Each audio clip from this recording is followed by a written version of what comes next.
L'industrie pharmaceutique, elle a un pouvoir. Elle a un pouvoir incroyable. C'est qu'elle a cette capacité d'innovation au service de la santé. Et quand on a un pouvoir, en fait, eh bien, on est responsable. Il y a de la coopération publique-privée, ça, c'est indéniable. Mais si le secteur veut agir, il n'y a pas que lui qui peut changer. Il faut que les gouvernements changent aussi. Un État ne peut plus être qu'un simple payeur. Il doit être acteur dans la santé de demain.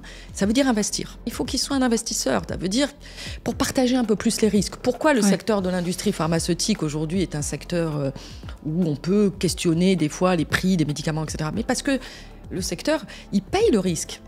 C'est les investisseurs privés qui payent le risque. Donc si on veut questionner ce risque, il va falloir un peu plus de partage de risque.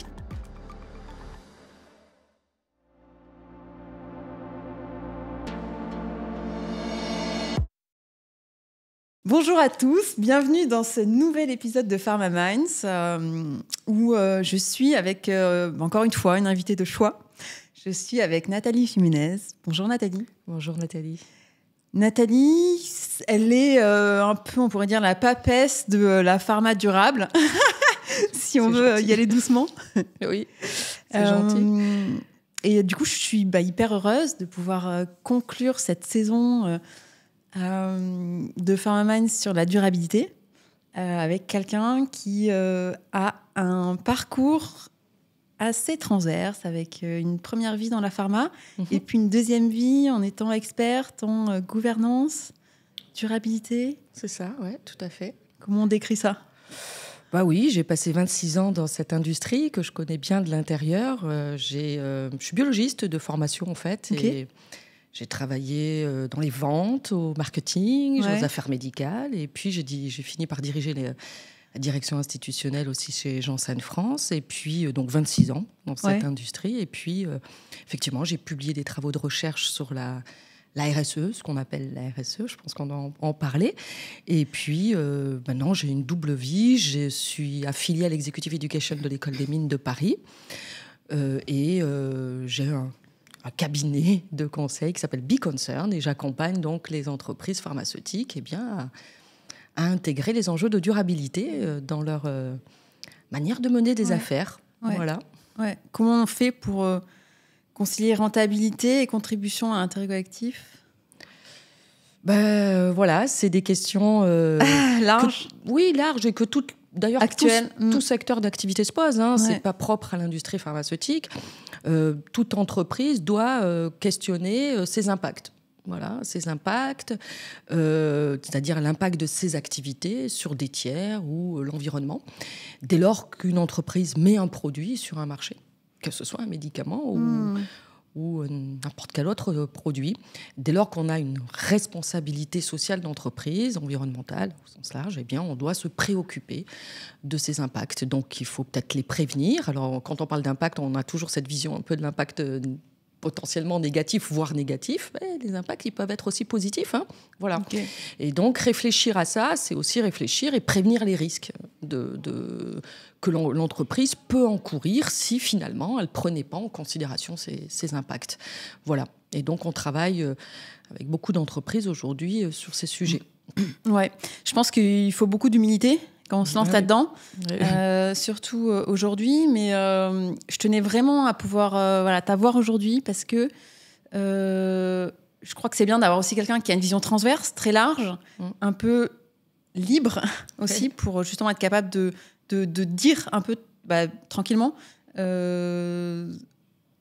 parce qu'il faudrait faire, mais pourquoi en fait il y a des choses qui ne tiennent pas ou ne tiennent plus ou sont amenés à ne pas avoir assez de force, de sens, de solidité.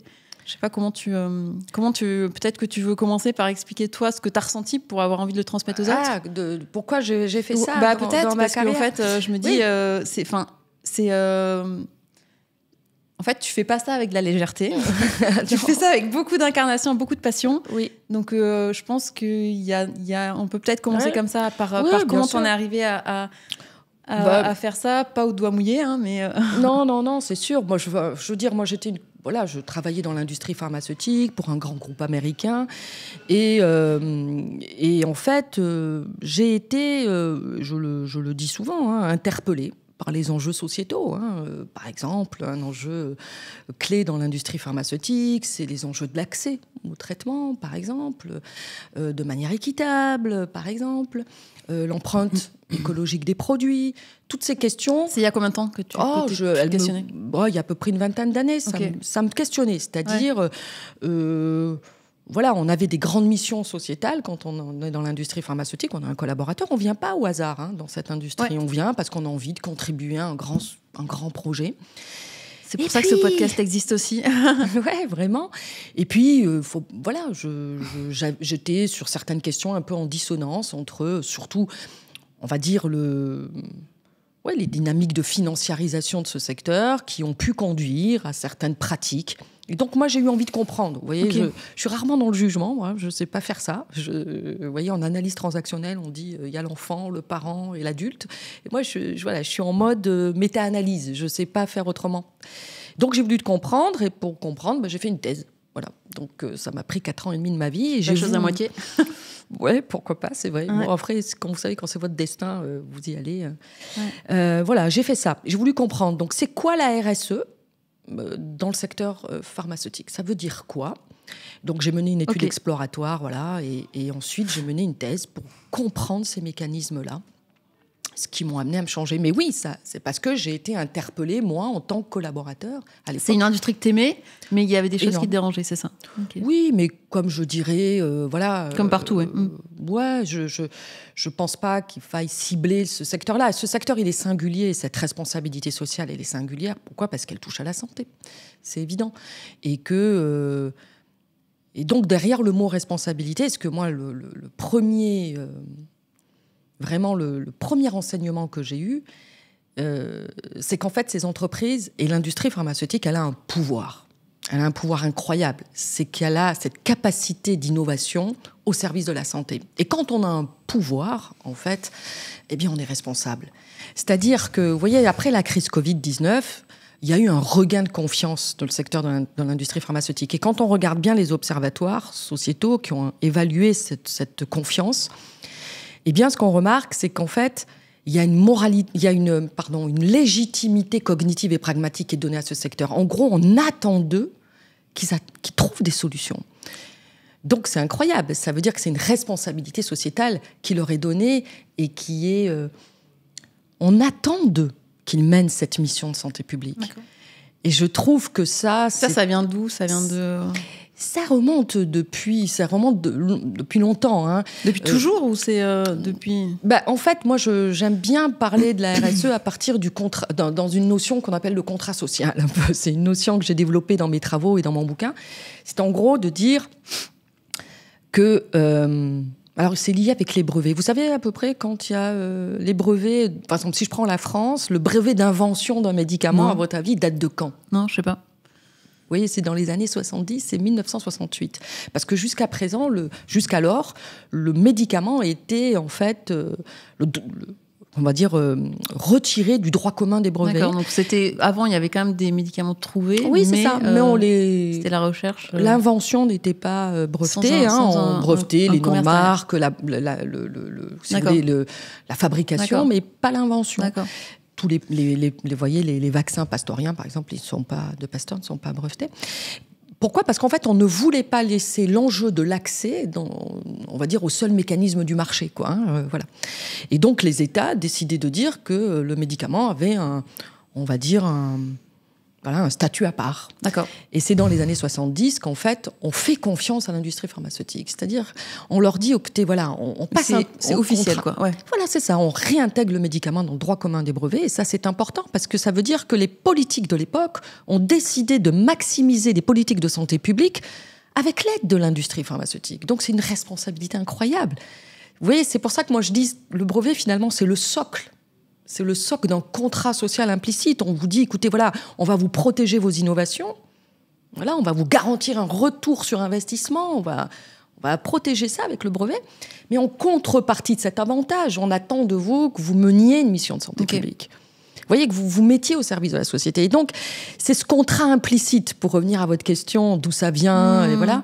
Et je pense qu'il y a ça dans l'inconscient collectif, en fait, que le médicament, que l'invention doit être au service de la société. Et cette industrie, finalement, quelque part, elle est au service de la santé publique, elle est au service de la société. Mais ça, c'est quelque chose, par les brevets, ça s'est fait facilement mondialement, quoi. Ah oui, tout à fait. Après, ça c'est clair. Aux États-Unis, le médicament, il a toujours été breveté.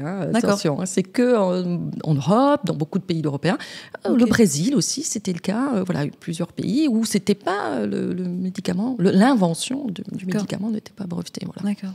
Alors aujourd'hui, ça l'est. Puis maintenant, il y a les accords ADEPIC. Donc maintenant, quel que soit le brevet que vous déposez, il a une étendue internationale. Mais par contre, aujourd'hui, le brevet est encore un peu challengé et remis en question pour différentes choses. Par exemple, je sais pas, des grandes épidémies ou l'accès à un vaccin ou justement le fait que il y a beaucoup de pression sur un industriel pendant une très courte période de temps et du coup aussi, en fait, c'est compliqué d'avoir un modèle, quoi.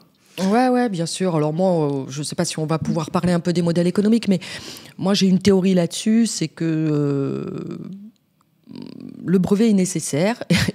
Je veux dire, dès lors qu'on a mis dans les mains d'acteurs privés un des défis de contribuer à maximiser la santé publique. Ouais. Dès lors que ça a été le choix politique qui a été fait, sinon on revient et on revient sur ce fondement de la vision de l'économie, voilà. Ouais. Mais dès lors qu'on constitue et qu'on fait confiance à une industrie pour pouvoir répondre à des enjeux de santé publique, auquel cas, c'est normal qu'il y ait une reconnaissance et une protection par les brevets. Moi, je dis souvent en fait que c'est pas le sujet, c'est pas le problème, le brevet, c'est que le brevet n'est pas au service de la bonne économie. Alors bon, je ne sais pas si on peut rentrer dans ces enjeux-là, mais de discussion, mais sinon c'est peut-être un peu complexe, mais c'est comme vous voulez. On peut y aller. On peut y aller. On y est, allons-y. Quand je dis complexe... on fait un petit détour de la RSE, mais je pense que ça permet d'expliquer. Ça en fait partie, parce que moi, justement, mes travaux de recherche, c'est faire le lien entre la RSE et les modèles économiques. Et si on revient sur ce que vous dites, c'est-à-dire que j'ai une mission sociétale, une responsabilité sociétale, c'est de ça dont on parle depuis tout à l'heure. Parce qu'on attend de moi que je joue ce rôle-là, eh bien, j'ai donc une mission, j'ai donc une responsabilité sociétale de donner l'accès à mes innovations au plus grand nombre. Voilà, vous voyez, quand je travaille avec tous les laboratoires pharmaceutiques, à un moment donné, ce sujet de l'accès, il est au cœur de toutes les discussions, bien sûr. Évidemment. Sans parler d'amener l'accès en continu, je parle bien sûr... de la gestion des approvisionnements, la continuité des traitements. Mais donc, si on est dans cette réflexion-là de responsabilité sociétale, auquel cas, je dois avoir un modèle économique qui me permette de le faire. Et pour ça, si je veux, moi, endosser mon rôle sociétal de manière pleine et entière, en fait, l'industrie pharmaceutique ne peut pas le faire. Ne peut pas le faire sans son acheteur. Et qui est l'acheteur ? Les gouvernements. C'est les États. Qui définissent les règles aussi. Qui définissent les règles, qui définissent les budgets qu'ils veulent attribuer à la santé. Enfin, vous comprenez ? Donc en fait, si on veut questionner finalement l'accès au traitement, on ne peut pas le faire uniquement en mettant le regard sur les industriels. Je veux dire, les acheteurs, ça reste les États. D'ailleurs, entre parenthèses, depuis la création de l'OMS, la santé est un droit sous la responsabilité des États. Vous voyez ce que je veux dire ? Donc en fait, ça veut dire que c'est bien les gouvernements qui doivent créer les conditions favorables à la vie à la santé publique. Donc il faut qu'ils mettent des politiques de santé publique qui puissent aussi contribuer, pourquoi pas, à attirer des essais cliniques sur leur territoire, etc. Et en fait, quand on travaille sur ces sujets depuis de nombreuses années, on se rend compte que les États sont aussi un peu les complices de ces défis sociétaux, parce que, vous voyez, si on prend que l'Europe, tous les pays sont en concurrence, entre guillemets, pour les prix des médicaments. Chacun fait son prix dans son coin. Vous comprenez ce que je veux dire ? Donc, vous êtes un vous vendez des médicaments, qu'est-ce que vous allez faire ? Vous allez commencer par celui qui vous achète le produit le plus cher. Mais vous voyez, c'est... Oui, c'est un manque de lucidité, c'est-à-dire de la part d'un des États de se dire... En fait, ils créent eux-mêmes les propres conditions de leur... Ils ne créent pas un jeu... Ils créent eux-mêmes les conditions de leur propre impuissance. Puisqu'ils se mettent en concurrence. On peut vraiment gagner. Où c'est gagnant pour tout le monde. Il y a le prix net, le prix brut. Vous voyez ce que je veux dire ? En fait, ils se mettent en concurrence eux-mêmes. Une vraie Europe de la santé, ce qui est souhaitable. Et d'ailleurs, moi, pour en discuter avec certains dirigeants... On verra après les grandes visions, voilà, les grandes lignes. Pardon, mais voilà, c'est... Tout ça pour dire que cette responsabilité sociétale et ce rôle sociétal ne peut être endossé d'une manière pleine et entière par les industriels. C'est une grosse intro pour expliquer que l'État et le pharma, ça doit se jouer ensemble. On m'a parlé de symbiose, on m'a dit qu'il y a une symbiose à trouver... Ah oui, mais c'est indéniable. Pour moi, c'est le grand défi. Il faut réinventer les relations publiques-privées dans cette industrie, ça c'est sûr. Voilà. En fait, tout ça pour dire que cette responsabilité sociétale, le secteur ne peut pas la développer et la croître seul. C'est pas possible. Faut qu'il y ait... Donc la durabilité, le nœud de la durabilité, c'est vraiment trouver cet équilibre. Après, il y a des enjeux propres à l'industrie pharmaceutique. Quand je vous disais tout à l'heure, c'est réfléchir à ses impacts. Vous avez des produits, une industrie, quand elle produit des médicaments, elle peut potentiellement polluer. S'il y a des substances extrêmement préoccupantes dans les formulations, il faut essayer d'en s'en sortir. Si on a beaucoup de microplastiques, il faut essayer de trouver des formulations, des co-conceptions qui ont des packaging. Exactement. Et d'une manière générale, moi, quand j'ai mené mes travaux, le secteur de l'industrie pharmaceutique s'est saisi de sa RSE d'une manière très précoce. Il y a eu un tournant dans les années 2000 avec le procès de Pretoria, vous savez. Où là, il y a eu ce grand sujet de l'accès. Donc, la RSE dans la pharma, elle est arrivée par la question de l'accès. Vraiment, ça reste toujours cette question. D'ailleurs, vous l'avez soulevée, et c'est la question qui vous est revenue tout de suite. Et puis ensuite, il y a évidemment les enjeux de la continuité des traitements avec les ruptures de stock qu'on entend. Donc les enjeux sociétaux... Qui sont aussi un peu liés, en fait. Bien sûr, très particuliers. Mais les enjeux sociétaux dans la pharma, ils sont travaillés par l'industrie depuis longtemps. C'est pas d'aujourd'hui que les acteurs travaillent sur ces questions. Et Pretoria, on peut revenir un peu dessus. C'était quoi, en fait, l'enjeu, c'était... C'est quoi exactement et qu'est-ce que ça a soulevé qu'avant on ne regardait pas ? Vraiment, je pense que Pretoria, c'est l'enjeu de l'accès aux trithérapies dans les pays du Sud. Donc l'Afrique subsaharienne est vraiment ravagée par l'épidémie du sida. Et quand je vous dis que ravagée, c'est que les personnes meurent par milliers. Et il y a à peu près 32 industriels qui proposent des trithérapies à cette époque-là. Et seulement 10% de la population en Afrique subsaharienne, en 2002 à peu près, ont accès à ces trithérapies. Pourquoi ? Parce que c'était trop cher et que donc les pays ne pouvaient pas avoir accès à cette innovation. Alors les laboratoires de l'époque faisaient des dons de médicaments, donc ils faisaient une forme de RSE un peu philanthropique, vous voyez, ils donnaient des dons, mais c'était pas suffisant pour pouvoir pallier aux besoins médicaux. Et à ce moment-là, le gouvernement africain, l'Afrique du Sud, je crois que c'était le gouvernement de l'Afrique du Sud, décide d'utiliser ce qu'on appelle les licences obligatoires et donner la possibilité à des génériqueurs de produire les médicaments sans l'autorisation du producteur, du détenteur du brevet, qui étaient les laboratoires pharmaceutiques. Et face à cette décision, les laboratoires pharmaceutiques portent plainte contre le gouvernement africain pour pouvoir, contre, en vertu de clauses de concurrence déloyale, etc. Et ça c'est un procès qui a vraiment énormément terni l'image de l'industrie pharmaceutique à l'époque. Moi, je me rappelle même le PDG, je crois que c'était un patron de Novartis à l'époque, il avait écrit une tribune dans Le Monde qui disait le comportement... comment il disait ça ? Il disait que l'avenir de nos activités dans les pays riches peut être dépendra de la manière dont nous nous serons comportés vis-à-vis des pays les plus pauvres. Et c'est ce qu'il avait dit à l'époque. Et il avait cerné un sujet, de sociétal important. Et bon, très sincèrement, très très vite, l'industrie pharmaceutique, tous les laboratoires ont levé leurs plaintes. Et ils ont commencé à donner les autorisations de production. Et en 4 ans, on est passé de 2002, où vous aviez à peu près 10% de la population qui avait accès aux trithérapies. En 4 ans, il y a plus de 50% de la population subsaharienne avait accès aux trithérapies. Et on a pu vraiment résoudre d'une manière très significative, réduire la mortalité, en tous les cas, dans ces pays. Donc, en fait, je pense que ce procès, il a été, pour moi, assez déterminant.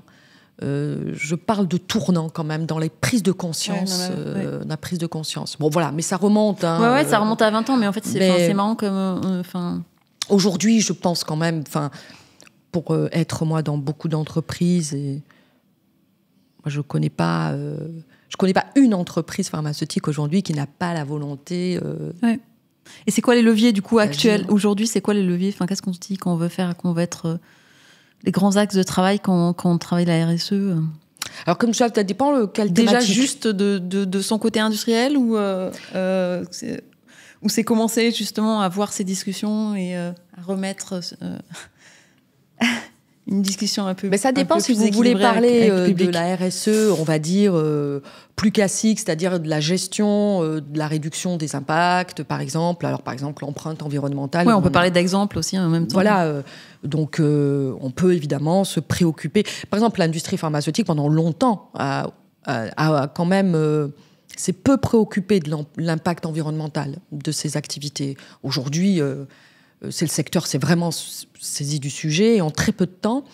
Certes, la réglementation a un peu facilité et accéléré les choses, mais bon, je pense que c'est parce qu'il n'y avait pas eu ne serait-ce que la connaissance, vous voyez, de se poser les questions. Ouais.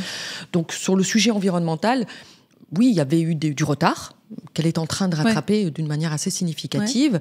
Maintenant, voilà. Donc, il y a une empreinte. Voilà, elles sont en train de réfléchir sur comment réduire l'empreinte carbone des produits. Il y a énormément de projets qui sont mis en place.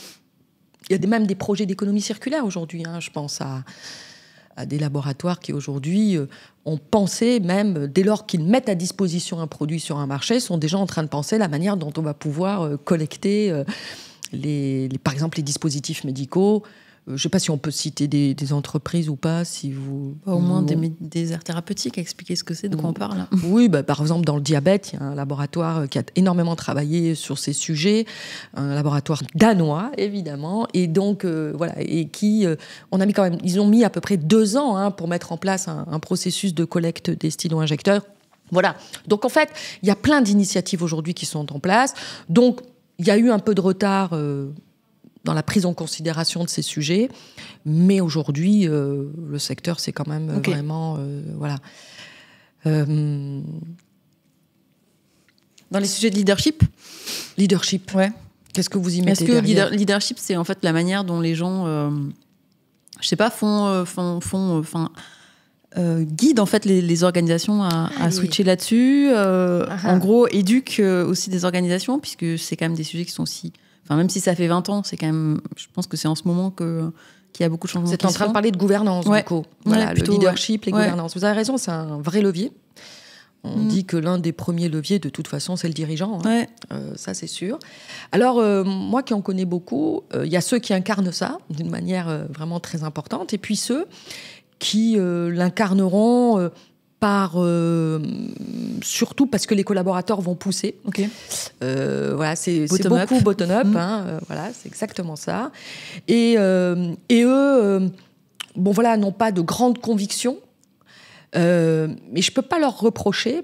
Pourquoi ? Parce que à date. Ouais, c'est ça. Comment vient la conviction ? Grand sujet. À date, je vous ai coupé. Pardon, c'est pas grave. Parce qu'en fait, vous vous rappelez ce que vous m'avez dit tout à l'heure. Comment on fait pour concilier rentabilité et RSE ?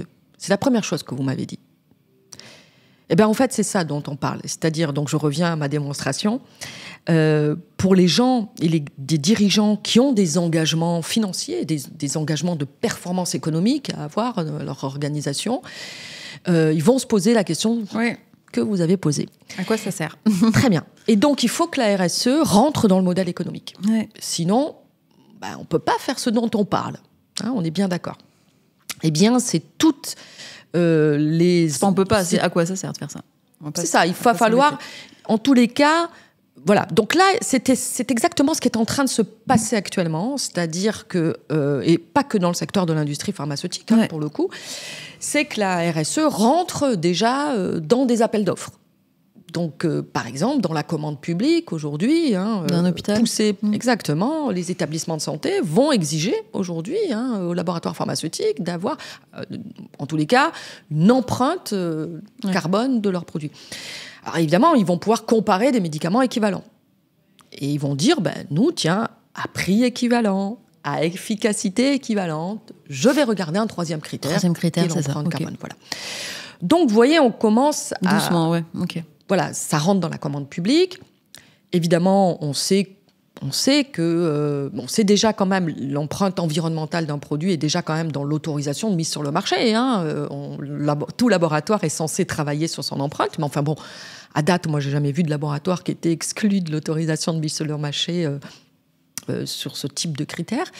Donc, si on reste sur les modèles économiques, est-ce que demain, il va y avoir la prise en considération de critères de RSE autre que l'empreinte sociétale qu'amène, médico-sociétale, qu'amène un médicament? Est-ce que c'est aussi l'environnement? Dans le cadre du CEPS, je sais qu'il y a un groupe de travail sur ces sujets, que ça avance, etc. Bon, voilà. Et donc, dès lors que ça va toucher les modèles économiques, ça va, je pense, en tous les cas, amener le sujet d'une manière beaucoup plus profonde dans les réflexions des entreprises. Mais ça, j'ai envie de vous dire, qu'importe. Moi, je ne suis pas là pour dire par quelle porte ça arrive. L'important, c'est que le sujet soit amené. Pourquoi ? Parce que d'abord et avant tout, c'est une grande motivation pour les collaborateurs. Et moi qui amène ces sujets dans les entreprises, je peux vous dire que les collaborateurs, ils adorent bosser sur ces thématiques. Ils adorent. C'est un vrai levier d'émulation, une fierté d'appartenance. Voilà, c'est des sujets qui sont moteurs dans les boîtes. Et ça, toutes les études le montrent. Mais ça me fait penser à une thématique de... par exemple, devenir une société à mission, ça peut être un enjeu collectif d'une entreprise. Ce que j'entends, c'est il y en a qui vont spontanément et d'autres qui vont dire, en fait, moi, je ne pourrais jamais faire ça dans mon entreprise parce que mon global, mon corporate ne comprendrait pas, en fait, ce genre de... C'est possible. Aujourd'hui, peut-être ça changera demain, vous avez raison. C'est possible ou c'est une fausse raison? Moi, encore une fois, vous savez, moi, mon métier, c'est pas de juger. Non, mais c'est pas ça, c'est dans ce que vous voyez. Ouais, alors, de ce que je vois, c'est parfois... Est-ce que c'est que... En fait, pourquoi il y en a qui arrivent à faire ça? Pourquoi... Voilà, bon, déjà, dans la pharma, il n'y en a pas beaucoup. Ouais. Moi, j'ai eu la chance d'accompagner 2 laboratoires à devenir société à mission. Il y a combien, donc, il y en a 3, si on rajoute une 4e qui est un peu cosmétique et un peu pharma, mais aujourd'hui, il y a 4 entreprises qui sont sociétés à mission, donc c'est pas non plus beaucoup. Alors, vous allez me dire, société à mission, d'abord, ça reste français pour l'instant, donc il y a ça aussi. Faut comprendre que cette industrie, c'est une industrie internationale. Ouais. Donc, ce dont nous, on parle là, à l'échelle de la France, voire demain, à l'échelle de l'Europe, qu'est-ce que ça veut dire aux États-Unis? Qu'est-ce que ça veut dire voilà. Et donc, ces entreprises, elles sont obligées aussi d'avoir cette vision internationale. Donc ça, c'est important. Mais pour répondre à votre question, les entreprises qui ont décidé de devenir société à mission parce qu'elles voulaient incarner véritablement une RSE au cœur du modèle et surtout de s'engager. Parce que, encore une fois, devenir société à mission, ça veut dire qu'on va volontairement intégrer dans des statuts des engagements sociaux, environnementaux. Donc, ça veut dire qu'on va prendre des engagements de manière volontaire. Donc, évidemment que c'est très moteur pour une entreprise. Mais ça dépend un peu... les boîtes... La culture, quoi. Oui, de la culture. Et en tous les cas, les 2 entreprises que je connais très bien qui ont fait ce chemin, c'est parce que d'abord, c'était les fondateurs de l'entreprise qui ont envie de préserver ce pourquoi ils ont créé cette entreprise. Ouais. Vous voyez, donc il y a un ADN. Quand on re-questionne finalement le pourquoi on existe, pourquoi on est là, voilà, la plupart des boîtes qui sont internationales et qui, vous voyez, re-questionner la raison d'être d'une boîte. Ouais, juste à l'échelle de la petite France, ça veut rien dire. Ouais. C'est compliqué. Ouais. Vous voyez, donc il faut, voilà. Sur ce, on est arrivé à le faire pour une filiale japonaise que je ne tiendrai pas. Pourquoi ? Parce que le patron vraiment avait envie de dire on y va. Ils l'ont vécu comme une forme de pilote, vous voyez. Et ils se sont dit, tiens, on va tenter cette aventure-là. Mais c'est une aventure, attention, hein, ça ne fait que commencer. C'est pas un label et on s'arrête. Hein, c'est une démarche en trait de transformation, de progrès. On a un comité de mission, des gens qui vous talonnent derrière. Enfin, et ça se valorise comment ? C'est exigeant. Ça se valorise. Bon, vous voyez, tout de suite, vous êtes dans le réflexe d'un bon dirigeant qui va dire, mais comment ça valorise ? Aujourd'hui, en fait... Il faut l'inventer. C'est pas parce que vous serez société à mission que vous allez avoir des portes ouvertes sur les appels d'offres. Non, puisque c'est des critères ESG qui sont aujourd'hui ça. Après, on va faire confiance à une boîte qui s'engage volontairement. D'accord.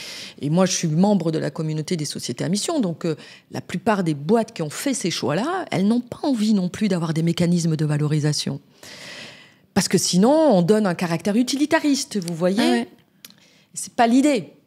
Donc, l'idée sous-jacente de ces entreprises, c'est de dire, nous, on est des boîtes qui pensons qu'on peut faire du business autrement, qu'on peut se mettre au service du bien commun et on peut se mettre au service aussi de notre rentabilité. Vous les accompagnez là-dessus, aussi. Oui. Parce que je veux dire, cette valorisation, elle n'existe pas aujourd'hui.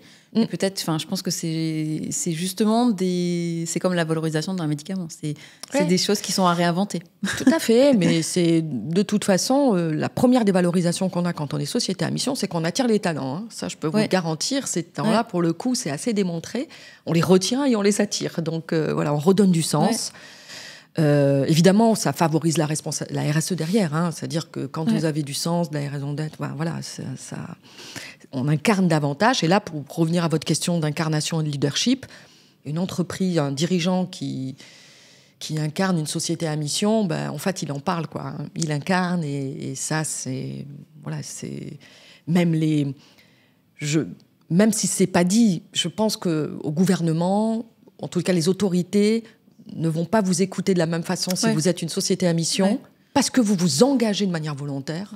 Vous vous engagez de manière volontaire. Vous prenez vos responsabilités. Et du coup, vous vous mettez finalement des contraintes. Vous changez vos statuts. Hein, c'est-à-dire vous vous engagez juridiquement. J'entends parler... C'est intéressant. Aussi effectivement, de différences d'éthique. De la part du secteur public, de se dire... même les payeurs disent « les laboratoires n'ont pas la même éthique tous ».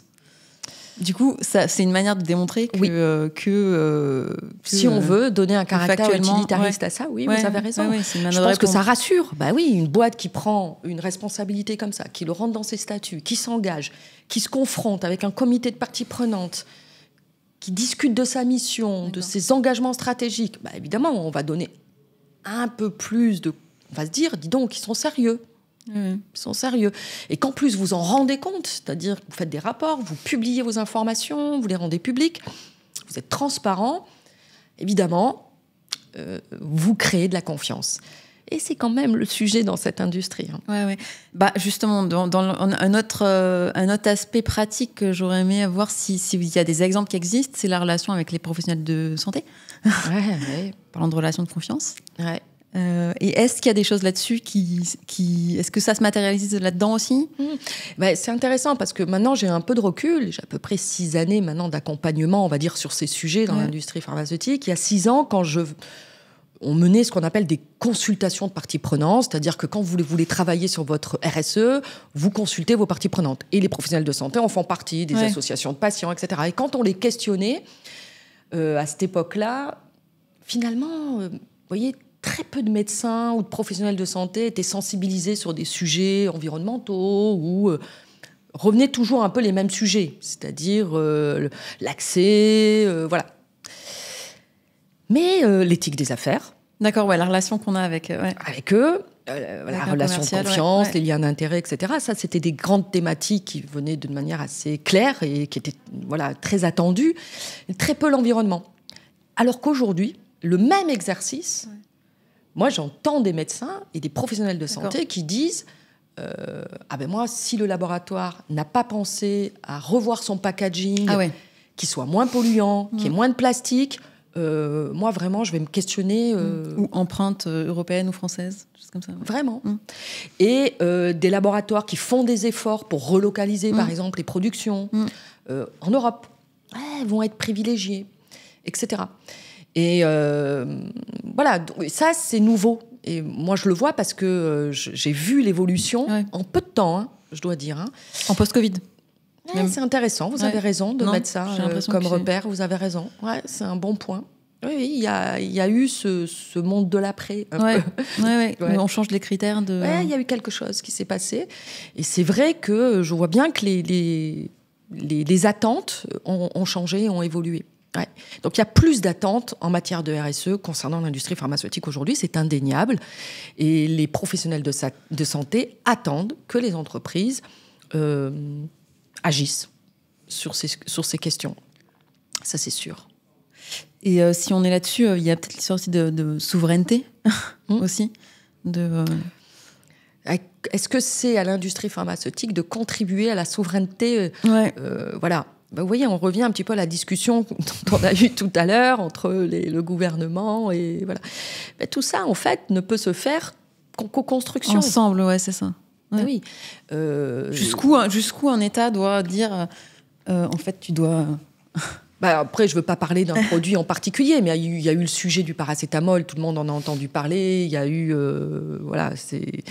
il y a eu ce sujet-là, et Emmanuel Macron avait pris d'ailleurs l'engagement de la souveraineté, notamment. Il en avait fait même c'est devenu on va dire un projet emblématique de son projet de souveraineté sanitaire, le paracétamol.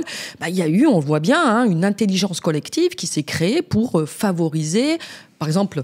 Le gouvernement a fait un moratoire, par exemple, sur la baisse de prix du paracétamol, permettant à certains laboratoires de pouvoir maintenir et de s'engager même à l'achat de principes actifs qui seront produits sur le territoire français prochainement. Voilà, puisqu'on a rapatrié la production du principe actif du paracétamol au moins dans 2 usines, à ma connaissance, sur le territoire français. Et donc, des grands laboratoires qui achetaient ce paracétamol en Inde ou en Chine et aux États-Unis, demain, se sont engagés à l'acheter en France. Et voilà, l'État a bien créé les conditions favorables pour que ce type d'engagement puisse être pris. Donc, on est capable d'avoir des projets, ce que moi j'appelle l'intelligence collective, au service d'un objectif commun, qui est la souveraineté, en l'occurrence. Je ne sais pas si on est prêt pour ça, mais je pense que c'est le grand défi. Moi, je vais vous dire, je vois même aujourd'hui des laboratoires pharmaceutiques qui souhaiteraient aller vraiment mettre des grands projets avec des services autour des médicaments pour amener vraiment un impact sociétal très important, sans les vendre, ces services, vraiment en responsabilité sociétale, etc., qui, parce qu'il y a des règles aujourd'hui de compliance tellement sévères, qu'en fait, on ne peut pas les voir émerger, ces services, alors que ça serait au cœur de la RSE, ça Parce que c'est des compliance entre médecins, professionnels de santé. En tous les cas, toute une réglementation qui, à date, trop rigide, qui peut freiner certains projets de RSE qui pourraient être très utiles à la société. Et voilà, alors je ne dis pas qu'il ne faut pas une réglementation, je dis juste que l'article 51 n'a pas résolu tous les sujets, mais en tous les cas, je pense qu'il y a ce fameux contrat de confiance qu'il faut réinventer pour que cette relation publique-privée... C'est pacte social, oui, c'est pour ça qu'on en revient à ce fameux contrat social dont je parlais tout à l'heure, parce que c'est de ça dont on parle. Si on veut que ce secteur se mette au service de la santé publique, il va bien falloir faire confiance. Donc, pour rétablir cette confiance, ça passe par de la transparence. C'est ce qu'ils font avec des rapports, avec de la RSE intégrée, etc. Il faut réinventer ce contrat social de manière à ce qu'on puisse réinventer les relations. Ouais, moi je pense qu'on passe à côté parfois de certains beaux projets parce qu'il y a une réglementation qui empêche de les mettre, voir le jour, quoi. Et ça, c'est peut-être dommage de temps en temps, voilà. Ça, c'est un premier levier. Ouais, ça on en est là aujourd'hui. Et si on essaie de se projeter. Ouais, de se projeter, parce que là, j'ai en face de moi une experte qui j'imagine, a les idées, les leviers qui sont actionnés pour travailler ensemble. Ouais. Alors, il y a plus... Enfin, c'est comme tout. Hein, moi, encore une fois, j'ai réfléchi... Avec humilité. Allez. Ça, c'est indéniable. On ne peut pas. Et puis, personne n'a la réponse. Je pense que vraiment, c'est... Comme souvent, vous savez, dans la vie, c'est un des processus. Et puis voilà. Après, il y a des leviers. Les leviers, on en a parlé déjà, qui semblent se dessiner. Pour en parler avec beaucoup de dirigeants aussi. Ouais. Il y a la coopération publique-privée. Ça, c'est indéniable. C'est indéniable. Mais si le secteur veut agir, il n'y a pas que lui qui peut changer. C'est ce que j'ai commencé à dire. Il faut que les gouvernements changent aussi, entre guillemets, réinterrogent leur raison d'être. Un État ne peut plus être qu'un simple payeur. Il doit être acteur dans la santé de demain. Ça veut dire investir. Ça veut dire qu'il ne peut plus être dans une casquette uniquement de régulateur et de payeur. Il faut qu'il soit un investisseur. Ça veut dire pour partager un peu plus les risques. Pourquoi le secteur de l'industrie pharmaceutique aujourd'hui est un secteur où on peut questionner des fois les prix des médicaments, etc. Mais parce que le secteur, il paye le risque. C'est les investisseurs privés qui payent le risque. Donc il faut, à un moment donné... Voilà, c'est ça le modèle. Donc, si on veut re-questionner ce risque, il va falloir un peu plus de partage de risque. Et pour que ça puisse être peut-être envisageable, il faut déjà que ça soit envisageable à l'échelle de l'Europe. Voilà. Donc, réinventer... C'est parce que c'est pas viable, c'est pas... Un seul pays, voilà. Ça veut rien dire. Ouais, donc il faut... Et pourquoi pas mondial, hein, j'en sais rien. Enfin, vous voyez, il y a plein de gens qui déjà poussent les modèles à l'échelle même de l'OMS. Hein. Bon, voilà. Mais déjà, si on arrive à faire ça à l'échelle de l'Europe. Donc, créer une véritable Europe de la santé, ça voudrait dire déjà beaucoup plus de mutualisation entre les États. Mutualiser, pourquoi pas, voilà, un seul prix déjà. Mutualiser des efforts, etc. Donc, vous voyez ça... Ce qu'on disait tout à l'heure, les États ne doivent plus se mettre en concurrence, mais créer des conditions favorables pour qu'il y ait une véritable industrie pharmaceutique européenne. Ça veut dire aussi qui n'existe pas. Ouais, une vision long terme. Ça veut dire vision long terme, ça veut dire des casquettes moins nationalistes. Regardez ce qui s'est passé pendant la crise Covid. Très vite, vous avez des pays qui ont commandé 5 fois plus.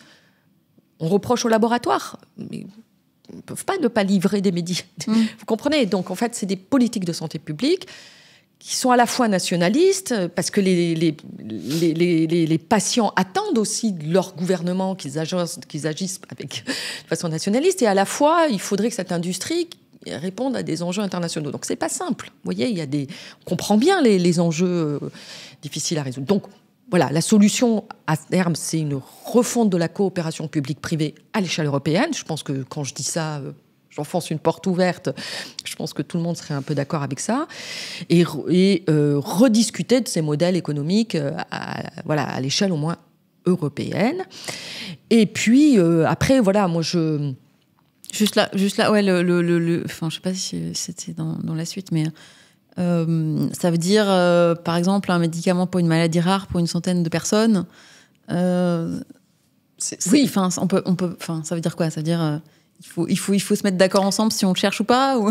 Je ne sais pas, mais en tous les cas, ça peut être de se dire qu'à l'échelle de l'Europe, est-ce qu'on est tous d'accord pour mutualiser des efforts, pour le rendre disponible au plus grand nombre, en tous les cas, aux patients européens. Voilà. La logique n'est plus la même, vous voyez, parce que, oui, l'innovation, alors je ne sais pas si... C'est vrai que l'innovation, elle devient très coûteuse. Ouais, se fait sur des populations très ciblées. Voilà, on parlait de blockbuster avant, on parle de niche-buster aujourd'hui.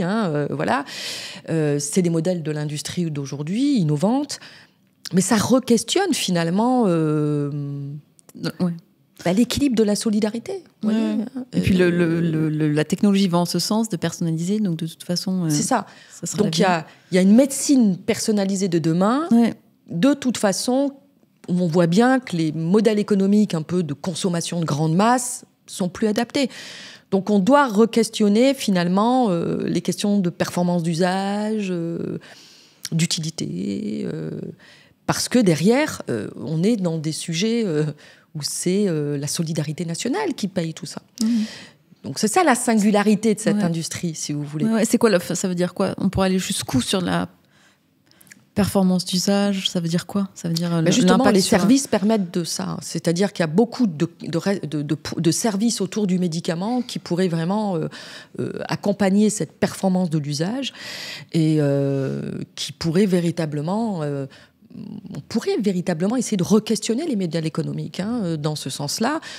Alors moi, dans mes travaux de recherche, j'ai essayé de dire, tiens, si demain on vendait plus des produits, mais si on vendait finalement de l'utilité. Et si on vendait de l'utilité, voilà, c'est ça. C'est-à-dire demain, on se dit que on vend un impact. C'est-à-dire, alors évidemment, quand on est sur le marché, c'est quasi de l'assurance, quoi. Ouais, c'est ça. Ça veut dire qu'en fait, un État, une solidarité nationale... Il y a du risque et on enlève du risque à quelqu'un, en fait. C'est ça.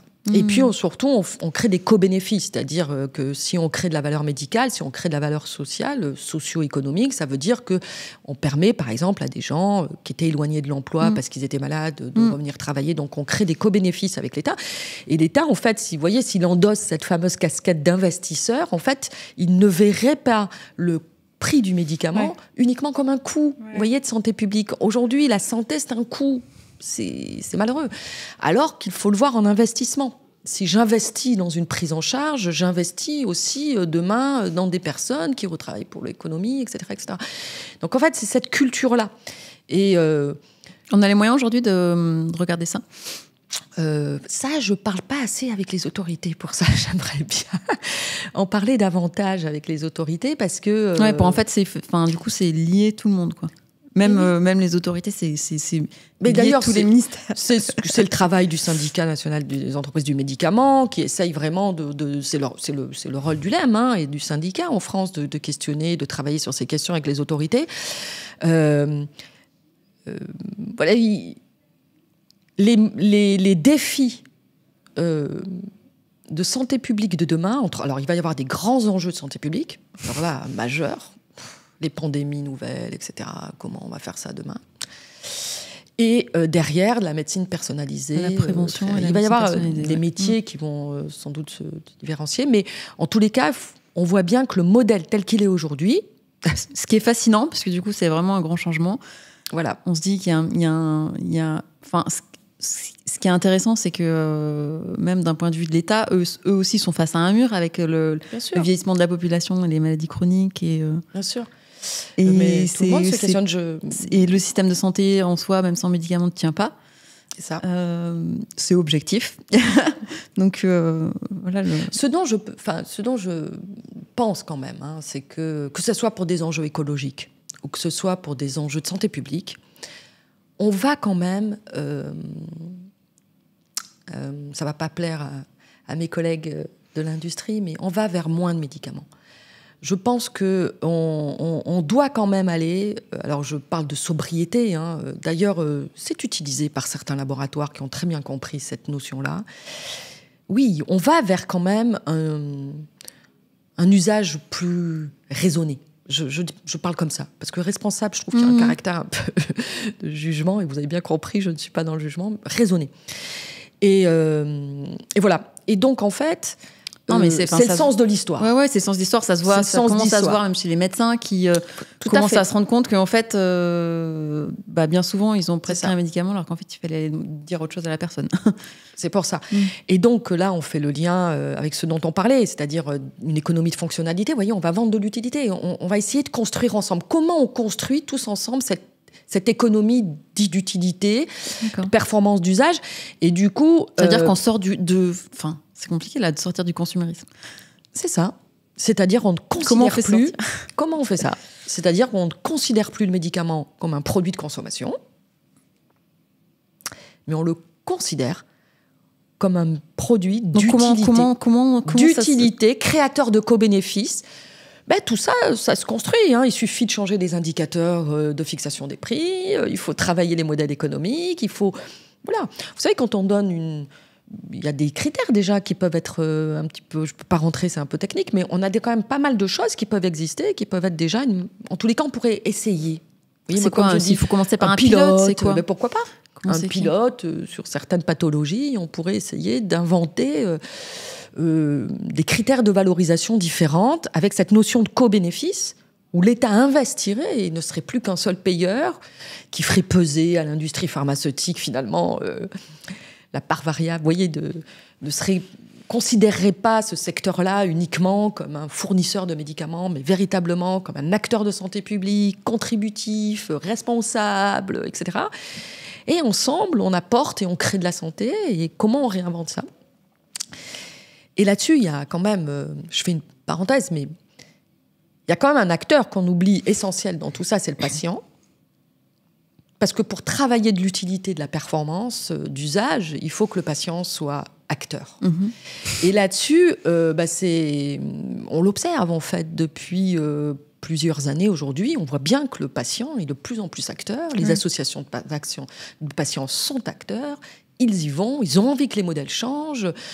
Ils sont même, des fois, moi je veux dire, j'ai connu des associations de patients qui sont embêtés, encore une fois, qui aimeraient davantage travailler avec l'industrie pharmaceutique parce qu'ils ont des projets novateurs, mais on n'arrive pas à les mettre en œuvre parce que y a cette réglementation qui empêche des fois des gens de travailler ensemble. Bon sang, c'est quand même dommage, alors que c'est au service du bien commun, au service de la société. Et voilà. Et donc... Voilà, donc le patient, c'est quoi? C'est de la responsabilité. C'est compliqué de l'inclure dans quelques. Mais c'est de la co-construction. Ouais. Vous voyez, c'est comment finalement on arrive à créer cette forme de alors, on parlait de partenariat public-privé. Je ne sais pas si c'est le bon mot. Il y a une histoire de transparence du coup. Il y a une histoire aussi d'expliquer. Mais je pense qu'il y a plein d'acteurs qui ont plein de bonne volonté et je trouve dommage parfois que des projets n'aboutissent pas parce que j'en ai vu moi plusieurs. Et qui pourrait vraiment être, qui pourrait, j'imagine, créer un impact, parce que c'est ça, on revient tout au début de la conversation, qui pourrait avoir un impact positif pour la société, en un terme médical, en un terme social, et en un impact économique, des co-bénéfices. Et c'est ça, en fait, la co-construction que l'on doit avoir demain. C'est un New Deal, quoi. Là, on est en full New Deal. Ouais. Ah ben c'est le nouveau, alors moi, je parle de contrat social, vous pouvez l'appeler New Deal, mais c'est quel rôle on réinvente à chacun des acteurs pour construire la santé durable de demain. Mais c'est maintenant que ça doit se faire ou est-ce que c'est le bon moment pour le faire ou ça se fera dans 20 ans parce que... On commence demain, là, c'est quoi? Moi, je n'attendrai que ça. C'est ma raison d'être. Moi, vous savez, j'ai créé à ma petite mesure. Après cette discussion futuriste. Moi, je suis devenue... j'ai coutume de dire, les gens qui me connaissent, ils savent d'où je viens. C'est un sujet qui se travaille de fond. Moi, j'ai la chance de rencontrer beaucoup d'acteurs dans ce secteur, des dirigeants, plein de collaborateurs qui ont qu'une envie, c'est de faire. J'ai rencontré des gens au ministère qui ont envie de faire. Moi, je crois qu'il y a plein de bonnes volontés. Je crois qu'il y a des gens intelligents. Je ne sais pas quelle est la bonne instance pour réfléchir à tous ces sujets, mais moi, je suis une optimiste. Ouais. Donc, je sens ça fait du bien, en tout cas. Disons moi, que je crois qu'on peut le rassure. Et donc, oui, regardez... vous savez, quand on a commencé... c'est tout bête, mais je repense au projet d'économie circulaire, mais... Qui aurait pu imaginer à un moment donné qu'on récupère, par exemple, de l'iode ou du gadolinium ça paraît quand on a fait une voilà. Aujourd'hui, ça se fait. Personne, à l'époque, quand on est arrivé, je me rappelle d'une réunion avec un des laboratoires qui a mis en place ce projet. On avait réuni le ministère de la Santé, le ministère de la Transition écologique. Ils se parlaient, ils s'étaient presque jamais parlé. Et surtout dans l'industrie pharmaceutique. Mais comment on pouvait imaginer qu'une matière première pouvait devenir un déchet et comment on pouvait juridiquement retransformer un déchet en matière première. Vous voyez, c'était des zones grises. Et en fait, aujourd'hui, ça se fait. Donc moi, je suis assez optimiste parce qu'il y a des projets qu'on n'imaginait pas il y a 6 ans qui se mettent en œuvre aujourd'hui. Voilà, donc ce New Deal, il faut le créer. Ça pourrait être des pilotes, on pourrait tester des choses. Moi j'aime bien les pilotes. Parce que je pense qu'il faut... Et c'est pas grave si ça marche pas. Mais il faut essayer. Surtout qu'il n'y a pas d'autres solutions. Oui. Et puis la prévention, on n'en a pas parlé, mais bon, voilà. L'industrie pharmaceutique, je pense, est prête à travailler sur Parce que si on est sur l'utilité, ça veut dire qu'il faudra le bon médicament. Au bon moment. Et on n'est pas... on n'est plus dans ces approches de grande masse, vous voyez. On est sur les bons produits. Et donc, ça veut dire aussi travailler sur la prévention, qui, comme vous le savez, n'est pas assez travaillée aujourd'hui. Mais c'est des questions aujourd'hui que le secteur travaille sur ces questions. Donc, oui, mais encore une fois, sans réelle incitation, sans réelle... Bien sûr. C'est bien, c'est de la RSE. Ouais. Comme je dis souvent, si c'est la loi, c'est plus de la responsabilité. Mais voilà. Oui, mais en fait, la pharma a aussi beaucoup l'habitude de travailler un peu en ce sens, en fait, dans cette direction, d'aller au-delà des produits, et beaucoup plus que certaines industries, en fait. De base, on est largement éduqué à faire des choses. On vous dit, mais pourquoi tu fais ça, en fait? Parce qu'une entreprise normale ne ferait pas ça. Exactement. Il y a le souci naturel de se préoccuper du patient. Et qui, à chaque fois, est peut-être interprété pour se dire, ah oui, mais en fait, c'est parce que tu veux vendre plus de médicaments. C'est une industrie qui doit être rentable parce que c'est elle qui innove et c'est elle qui est au service de la santé publique. Et on ne reprochera, comme je dis souvent, on ne reprochera jamais à ce secteur de gagner de l'argent. Ce qu'on lui reproche, c'est de gagner beaucoup d'argent alors que 2 millions de patients, il n'y a pas de... Comment dire, on ne réduit pas, par exemple... le nombre de patients qui n'ont pas accès aux anticancéreux dans le monde, par exemple, vous voyez. Donc, en fait, si le secteur... Et là, j'en viens à mon dernier point, parce que vous m'avez dit, c'est quoi l'avenir ? Je vous ai dit le rapprochement, la négociation publique-privée, le rôle du patient, comment on réinvente ce New Deal.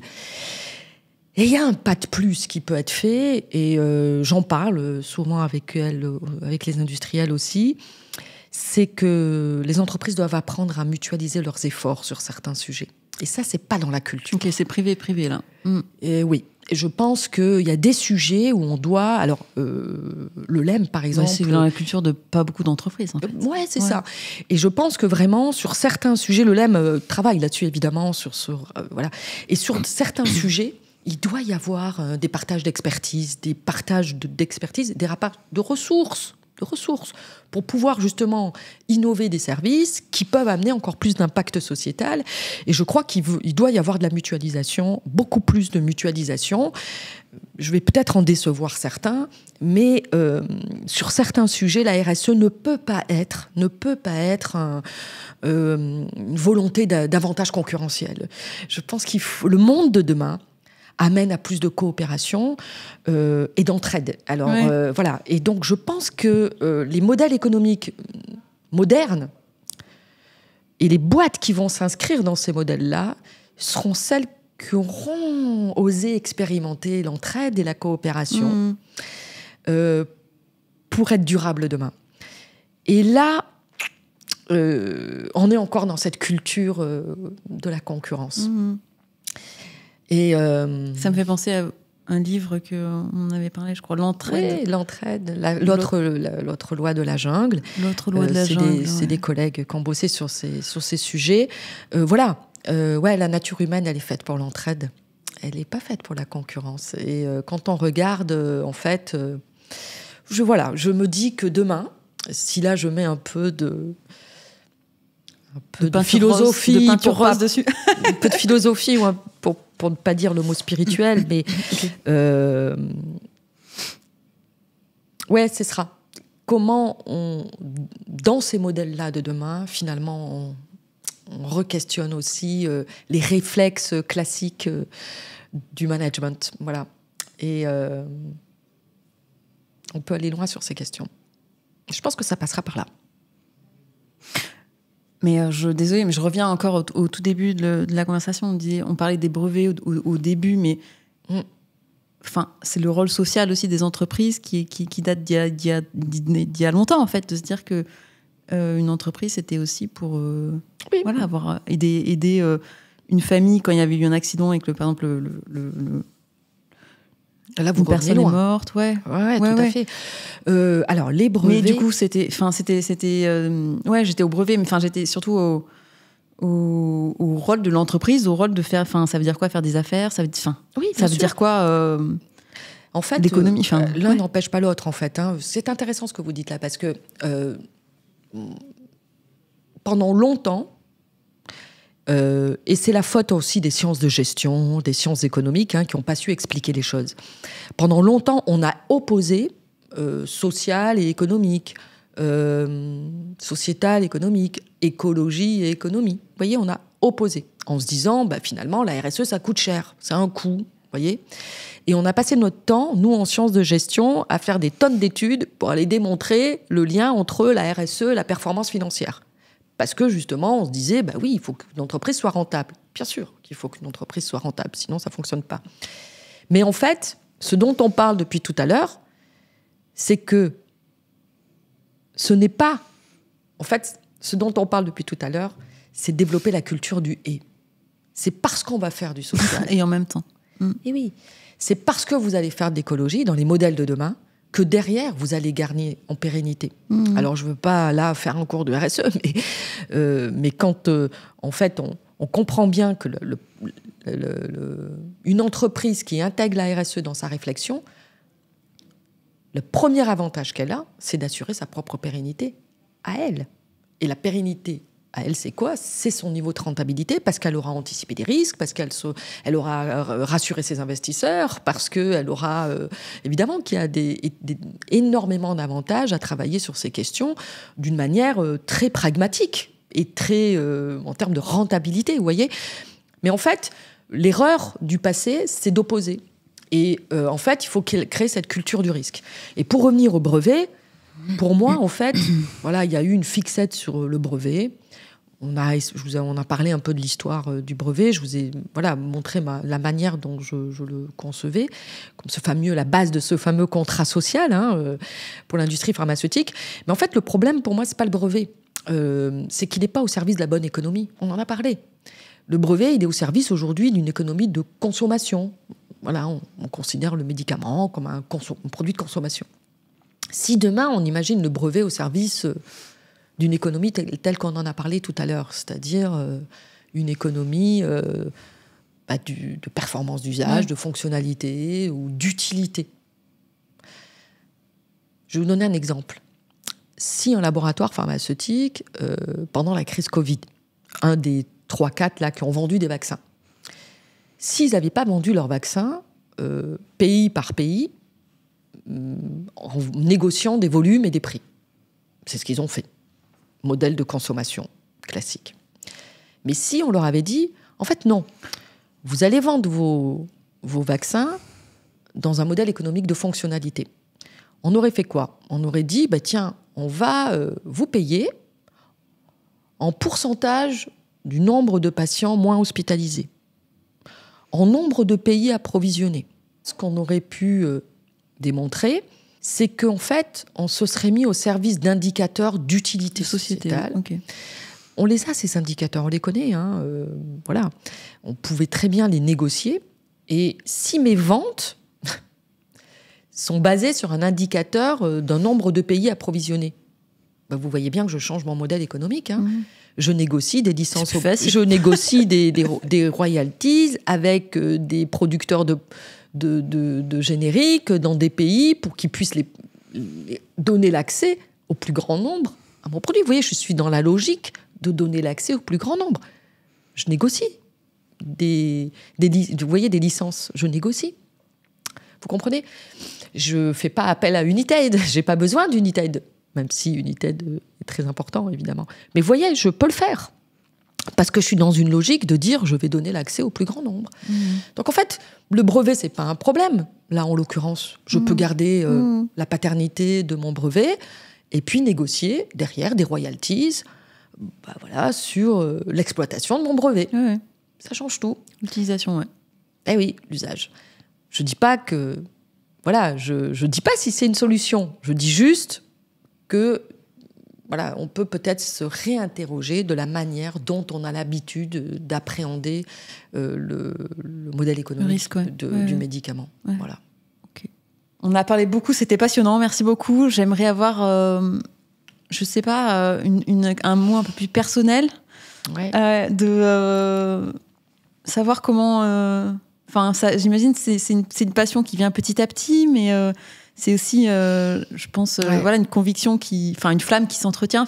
Comment ça se passe en fait de construire en fait Je sais pas si c'est une vocation. Je vais. Alors, je ne sais pas. Non. Moi, je vais vous expliquer. J'ai l'impression d'avoir quelqu'un d'illuminé en face de moi. Moi ? Ah bon, non. Alors, je vais vous dire, j'ai un secret qui est assez simple. Je travaille. Beaucoup. Je travaille beaucoup et je travaille beaucoup. Je suis quelqu'un qui travaille beaucoup. Donc, en fait, quand je dis que je travaille beaucoup, j'étudie, je réfléchis, j'étudie, je travaille. Je travaille beaucoup. Et je travaille beaucoup tous les sujets. Alors voilà, ma famille me dit que je travaille trop, que je passe trop mon temps. Mais en fait, c'est un engagement là-dessus, quoi. C'est un énorme engagement. Ouais. Moi, je ne suis pas devenue la femme que je suis et je ne suis pas dans l'accompagnement. Et j'espère être au maximum de tout ce que je peux faire quand j'accompagne les entreprises avec lesquelles je travaille. Et donc, ça veut dire se remettre en question en permanence. Ça veut dire lire l'actualité, les dernières actualités scientifiques. C'est en permanence être à l'affût des actualités les plus pertinentes pour pouvoir réfléchir et éclairer les choses. Et puis ensuite, ça mature une idée. Hein, vous voyez, voilà, la vision que j'avais de la RSE ça veut dire qu'il y a aussi... il y a 15 ans et aujourd'hui, c'est évidemment plus la même. Je veux dire, j'ai maturé avec aussi le conseil, avec les boîtes. C'est parce qu'il y a aussi du coup des succès, des avancées qui font aussi bien sûr, et puis on a été confronté à des problèmes avec des entreprises, on a eu des succès, voilà, et puis aussi des questions qu'on s'est posées tous ensemble, et donc on a creusé des problématiques. Vous savez, les méthodes, là on a la CSRD en ce moment, la méthode elle n'est pas facile à stabiliser. Même la Commission européenne, elle n'est pas stable sur ce qu'elle veut faire. Donc, vous voyez, en fait, on est en construction en permanence. Enfin, ce que je me dis, c'est que ça doit être lourd à porter pour une... Voilà, pour une... Comment je fais toute seule ? Oui, disons que c'est une cause qui est lourde.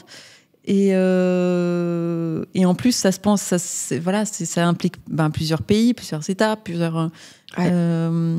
Comment on va faire ça demain, je ne sais pas. J'aimerais bien, je ne sais pas. Il va y avoir, je ne sais pas, peut-être créer un groupe. En tous les cas, moi, je crois en collectif, évidemment. Donc, voilà, plus on sera à réfléchir sur ces questions,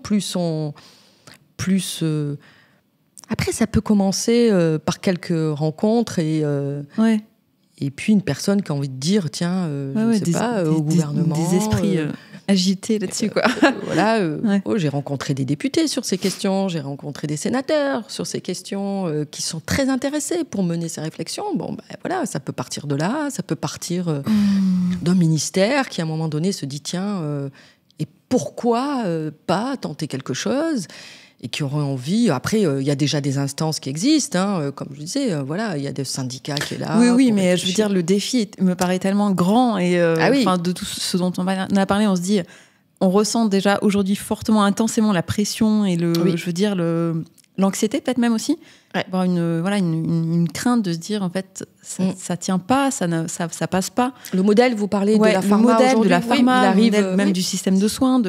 Il y a des tensions qu'on ressent fortement et voilà dans le système, et on se dit en fait c'est justement, je reviens à l'histoire de il y a 20 ans, peut-être que beaucoup de choses ont changé. Il y a 20 ans, on disait que la France c'était le meilleur système de santé du monde. Aujourd'hui, je pense qu'on peut plus dire ça. Et du coup, il y a quand même des choses qui persistent. Il y a quand même des belles choses qui existent, qui sont même exceptionnelles.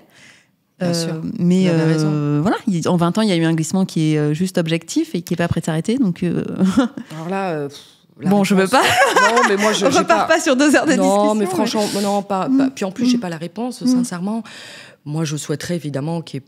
Non, mais c'est pour ça que je demande. C'est beau d'entendre ces discussions. Oui, comment on transforme derrière. Comment ça se transforme, en fait. Après, il y a quand même... Vous savez, encore une fois, dites-vous que là, dans les 3 dernières années, ça a été énormément accéléré. Vraiment, en tous les cas, je parle de RSE et... Non, mais c'est juste que je pense que personnellement, je parle considération d'impact. Les signaux qu'on voit en ce moment sont plutôt pas rassurants. Et J'entends. Moi, après, la réponse facile à tout ça, ça serait de dire qu'il faut un courage politique. Mais je dis ça, je suis pas sur un plateau de télévision, mais presque. Mais tout le monde pourrait dire quelque chose de cet ordre-là. c'est peut-être ça, je ne sais pas la réponse. C'est peut-être, à un moment donné, des gens. Est-ce que c'est un think tank? Je ne sais pas, mais je ne sais pas, pour tout vous dire. J'ai pas la réponse. Par contre, moi, ce qui m'interpelle dans ce que vous dites, moi qui peux de temps en temps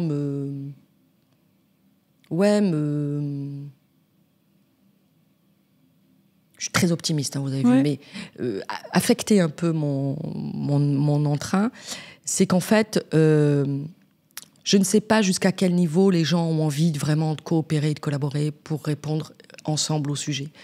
C'est ça, moi, qui m'intéresse. Ok, l'engagement. Ensemble, ok. Chacun fait un peu des trucs parce que j'ai l'impression que chacun veut encore tirer les choses. Malheureusement, on est encore un peu dans cette culture individualiste et un peu... Voilà. Et moi, j'ai une conviction profonde, c'est que l'avenir sera plus collectif et d'entraide. Et ça, c'est une conviction, alors là, pour le coup, de femme, ma vie de femme, ma foi, voilà. Okay. Mais, et je ne sais pas dans quelle mesure... voilà. Donc, je n'ai pas la réponse à votre question, mais ce dont je pense... Il y a une intuition.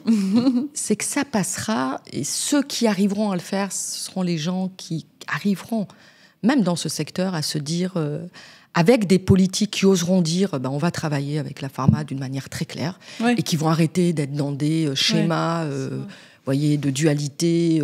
Voilà, c'est bon, la confiance, c'est bon. Je veux dire, la pharma d'il y a 30 ans, elle n'existe plus.